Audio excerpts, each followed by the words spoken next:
So, big news. I can't remember what I said in the last video, but I must have mentioned the MOT, and when I went to check it, it expired the following day. So I didn't have time to book it in, do anything like that to make it a seamless, well, keep it road legal, I mean. And the rear number plate lights still didn't work, so I thought, I can't drive it anywhere, I can't take it anywhere to be fixed. I didn't really want to do it myself because it was bucketing down rain, although it's sunny today. So I just booked it in, but before I took it in, I just thwacked the back bumper and the lights came on. This is my new fix for everything, give it a thwack.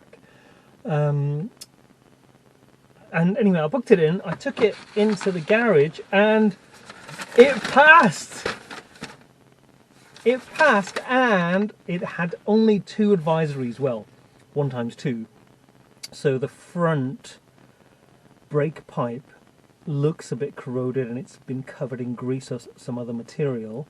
I was looking to change those anyway. And he said the usual things, that, you know, the brake pedal is a bit long, but he said it works fine, the ABS kicks in fine, the brakes lock, it's the right measurement, and everything else is fine. So, ow! I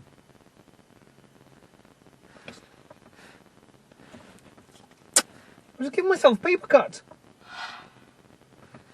What was I saying?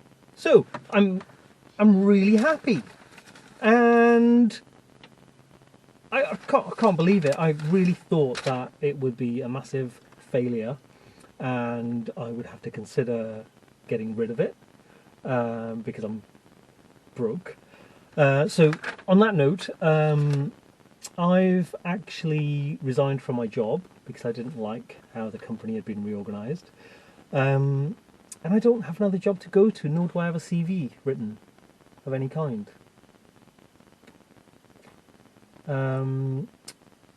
So I should really get on that. Yeah, so in a couple of months I will be unemployed. I can't imagine I'll be able to make a living out of driving around in a tatty old Porsche 911. Oh my god, if I could, that would be amazing. But, ow. What? It's just a little paper cup, but it's sharp. So, just waving at a neighbour. So, I am... Oh, my... That's the light button's broken. So I'm not sure what I'm going to do, but in terms of the Porsche, okay, so I'm going to confess, I think it's going to make me lazier. I haven't driven it for a couple of days, so it still works. So although there's those things that still need doing, especially the header tank, which, you know,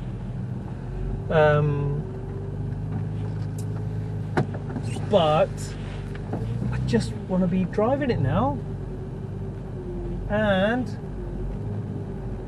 this is going to allow me to do that. So we are covered in leaves, and I want to try not to crash into anything, and we're off.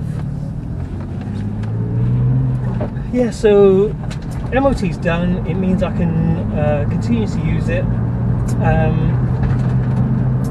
But then, so what's next? Do I just keep using it day to day and be really lazy about what I want to do about looking after it? Because I've got to confess, you know, how long has it been now? How long has it been? 8 months. So, and it's been a brilliant 8 months. I've loved driving it, as I've said many times over, and I want to try not to crash into this lorry. But I still haven't test driven a really good, well looked after 996 as a comparison, and then also drive a modern 911 like a 991. I'm trying to keep it to non-turbo, I don't know why. I think I just prefer that. But then I was thinking, well, I mean, who am I trying to, not appeal to, is appeal to the right word? To make others think it's a good idea to do it. And Stuart Clough on YouTube, let me know how you get on with your budget 996. And it's not my fault if anything goes wrong. That's a disclaimer. But you know, if anybody knows anything about Porsches, they'll go, actually it needs to have all these millions of things done to it, and it'll need like a Porsche service history or a specialist service history, and it'll need to look great. And then you're not in the bargain 996 bracket.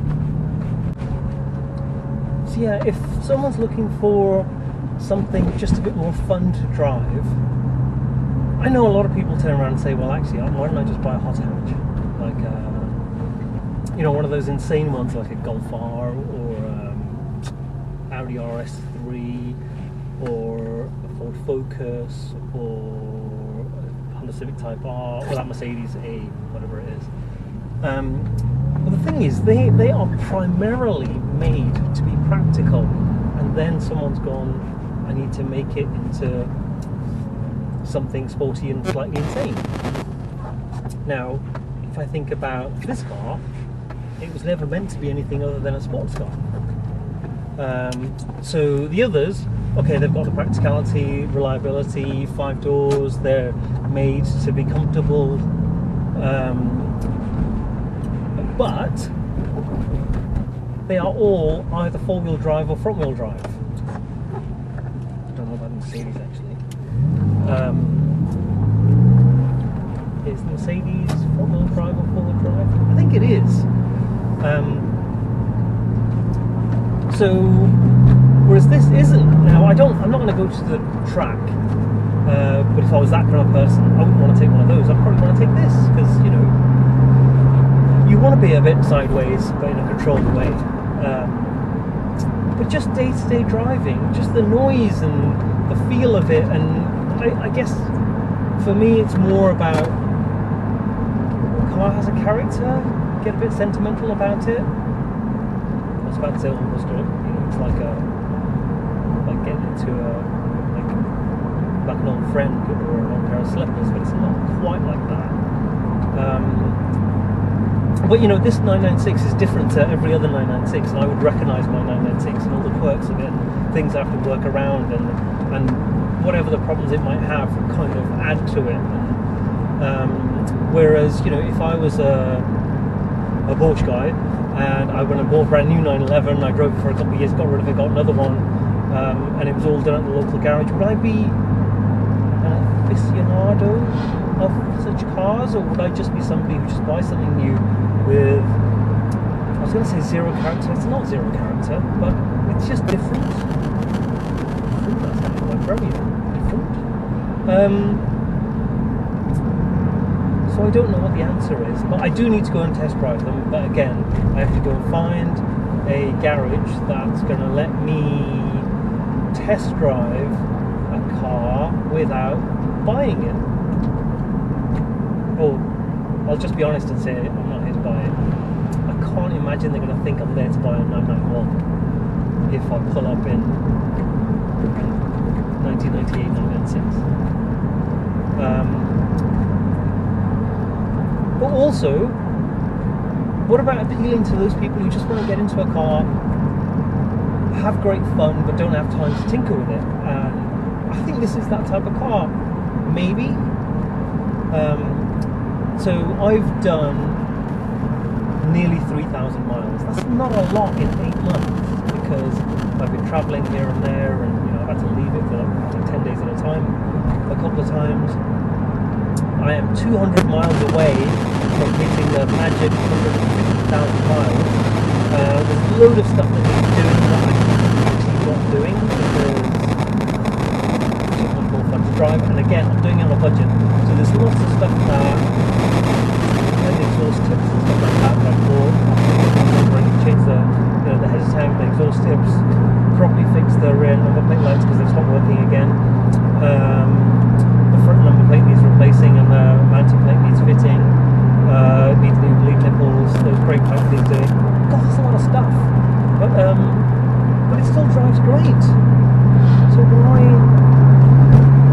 just spend a whole lot of money?